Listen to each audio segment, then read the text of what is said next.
Olá, que a paz do Mestre Jesus envolva nossas mentes e corações agora e sempre.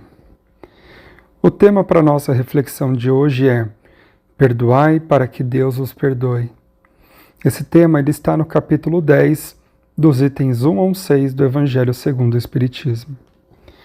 No início dele, há uma passagem do Sermão do Monte que está em Mateus, no capítulo 5, no versículo 7, que diz: Bem-aventurados os que são misericordiosos, porque alcançarão misericórdia. Essa passagem nos diz que a misericórdia é a virtude do esquecimento e do perdão das ofensas. E por isso é uma característica das almas elevadas, mansas e caridosas, enquanto a alma que não é misericordiosa não tem elevação e é cheia de ódio e rancor. Esse capítulo nos fala da importância da misericórdia na prática do perdão e o porquê que nós devemos nos esforçar para perdoar sem limite de vezes as ofensas que alguém praticou contra nós. Essa passagem também nos fala que há duas formas de perdoar, sendo uma verdadeira e a outra não. A verdadeira forma nasce do amor e é praticada por meio da indulgência, com a verdadeira intenção de se reconciliar. Mesmo que a outra parte tenha toda a culpa, não há intenção de expor a pessoa que praticou a ofensa. A segunda é quando a pessoa que sofreu a ofensa impõe condições, fazendo com que o outro sinta o peso da culpa. A ostentação e a reconciliação, que é o objetivo principal, é perdida. Jesus pede que nos reconciliemos com os nossos adversários enquanto nós estamos caminhando lado a lado com eles. Ele disse isso em Mateus, no capítulo 5, dos versículos 26 ao 27. Ele diz assim: Reconciliai-vos o mais depressa possível com o vosso adversário, enquanto estáis a caminho com ele, para que ele não vos entregue ao juiz, e o juiz vos entregue ao oficial, e não sejais mandado à prisão. Em verdade vos digo que daí não saireis enquanto não houverdes pago até o último ceitil. Em nossas encarnações, nós sempre estamos em contato com os espíritos que temos compromissos. Alguns nós temos grandes simpatias e outros não. Nossos relacionamentos eles estão distribuídos por diversos ambientes que a gente se relaciona, né? Então a gente tem o trabalho, a escola e amigos. Mas a família é o nosso principal meio de aprendizado, seria a nossa principal sala de aula, onde muitas vezes a gente convive com grandes desafetos. Todos nós sabemos que a vida não encerra no túmulo. E Jesus nos pede a reconciliação não somente para pacificar as relações, mas para que a gente possa ter futuras reencarnações mais felizes. A doutrina espírita ela rasgou o véu do mistério e nos abriu o entendimento para a verdade. Agora nós conseguimos finalmente retirar Deus daquele papel de uma figura sem afeto, rígida e vingativa, que ficava sentada em um trono, nos mandando para o céu ou para o inferno. De várias formas, Deus ainda é um mistério para nós. Em nosso atual estágio evolutivo, nós ainda não conseguimos captar a sua grandeza. Em sua bondade, ele nos enviou Jesus, o espírito mais evoluído que conhecemos. Se nós ainda lutamos para entender a Jesus, imagina para entender a Deus. Em um esforço lógico de comparação, nós podemos dizer que Jesus, grande como é, então a gente pode imaginar o quão maravilhoso é o Pai. Em todo o seu poder, Deus poderia ter nos criado perfeitos e também ter criado somente mundos felizes. Mas em sua sabedoria, ele nos fez igualmente simples e ignorantes, para que a iluminação espiritual fosse uma conquista individual, como um fruto de trabalho de vários séculos e encarnações. Deus não nos impôs nada, mas ele nos deu todo o necessário. No mais profundo do nosso ser, todos nós temos gravados as suas leis, que regem tudo o que existe no universo. Desde a nossa inteligência, ou melhor, desde que a nossa inteligência se despertou, nós sempre fomos capazes de distinguir o bem do mal. Vamos parar agora e pensar, lembrando quantas vezes nós já sentimos um desconforto que se manifestou em nós de diferentes formas, como que nos alertando que o que nós estamos prestes a fazer não era bom. Além disso, a nossa consciência, ela também sempre nos avisa sobre situações que há muito tempo já se passaram, mas que como uma culpa, um ressentimento, um remorso, que a gente carrega dentro das nossas mentes e corações. Então nós sempre estamos em contato com esses conhecimentos, com uma lei de Deus que nos avisa quando nós estamos fazendo algo bom, que se aproxima dele, e quando nós estamos fazendo algo que não é bom, que de alguma maneira nos afasta, significa que nós não estamos de acordo com as leis de Deus. Mas o contrário disso também acontece.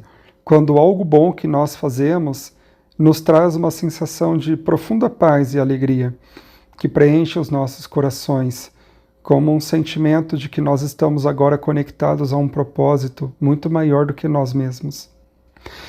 Por essa razão que Deus deu a todos nós uma faculdade que é altamente respeitada pela espiritualidade, que é o livre-arbítrio. No que diz sentido ao nosso destino, cada um de nós somos responsáveis pelas nossas decisões e as suas consequências. Dessa forma, vamos imaginar que a nossa vida é um campo de plantação. No momento de plantar, Deus não vai impedir que a gente cultive absolutamente nada nesse campo. Se a gente quiser cultivar violência, ódio, rancor, nenhuma força superior vai interferir em nosso livre-arbítrio. Mas num outro momento, e por outro lado, quando chegar o momento da colheita, não haverá escolhas. Nós vamos colher exatamente o resultado daquilo que nós plantamos. Então, é importante que a gente pare para pensar, que a gente pare para avaliar as nossas atitudes, os nossos pensamentos e sentimentos, e que a gente consiga se perguntar: o que é que nós estamos semeando? Aquele pensamento, aquele sentimento que só a gente sabe, porque só está com a gente, no nosso secreto. Quais são esses pensamentos e quais são esses sentimentos? Né? Continuando aqui, chegando o momento que nós somos conduzidos para o momento da colheita, dos resultados daquilo que um dia nós plantamos, é um momento de dificuldade para o espírito, mas é também um momento de aprendizado e de crescimento, se esse espírito está ligado a Jesus e aos conhecimentos que ele veio trazer.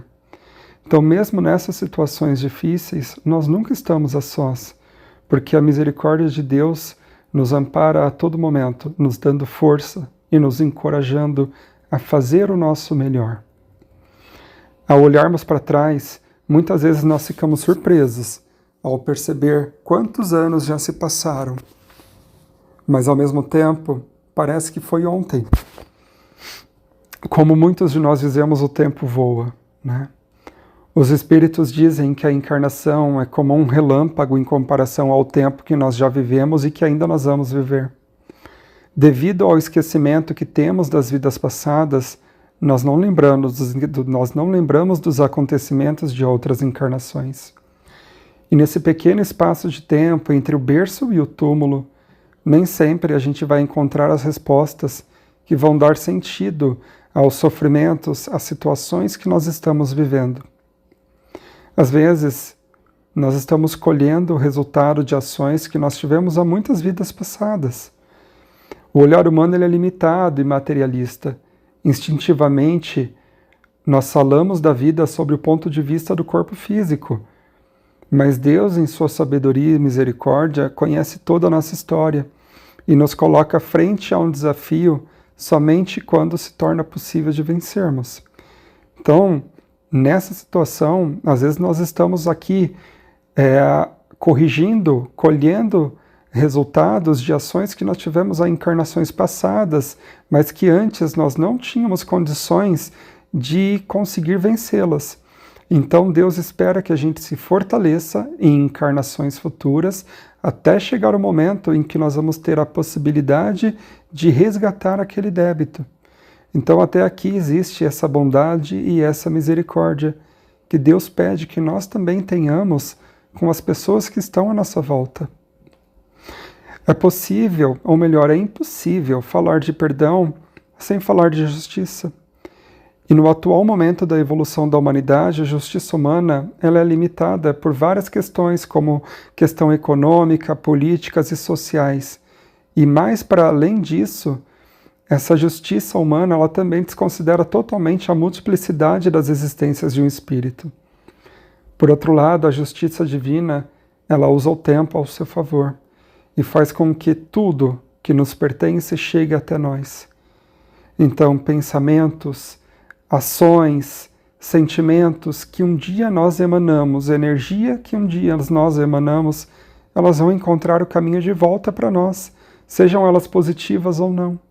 Se alguém nos deve reparação, essa reparação ela será feita. Se devemos nos reparar com alguém, nós também vamos chegar no momento que estaremos frente a essa pessoa para nos reparar, para corrigir o que um dia nós fizemos de mal para essa pessoa. Na passagem da mulher adúltera, os escribas e fariseus trazem a mulher para Jesus e dizem que, pela lei de Moisés, ela deveria ser apedrejada. E perguntam o que Jesus acha que deve ser feito. E Jesus diz que atire a pedra ao primeiro de vós que estiver sem pecados. Eles perguntaram isso para o único Espírito puro que passou pela terra. E nem mesmo Jesus condenou a mulher adúltera. Isso nos mostra a fé que Jesus tem no Pai e em sua justiça, pois Deus é o único realmente capaz de fazer algum julgamento de causa. E Deus é tão bondoso que Ele não nos julga, que Ele não nos condena. É a nossa própria consciência que, conhecendo as leis de Deus, quer se alinhar a ela. E por isso nós mesmos nos cobramos, nos sentimos culpados. Mas essa não é a intenção, que fiquemos nos culpando, nos martirizando sobre pensamentos, atitudes que um dia tivemos. É importante que a gente também se perdoe, mas é importante que a gente também se responsabilize, buscando corrigir o que um dia nós fizemos de mal. Da nossa parte, é importante lembrar que se nós temos a ânsia de apedrejar, a vontade de jogar a pedra em alguém, a gente está esquecendo também dos nossos erros. E que no atual estágio evolutivo que nós estamos, é muito provável que nós tenhamos diversas pedras também apontadas para nós mesmos nesse exato momento.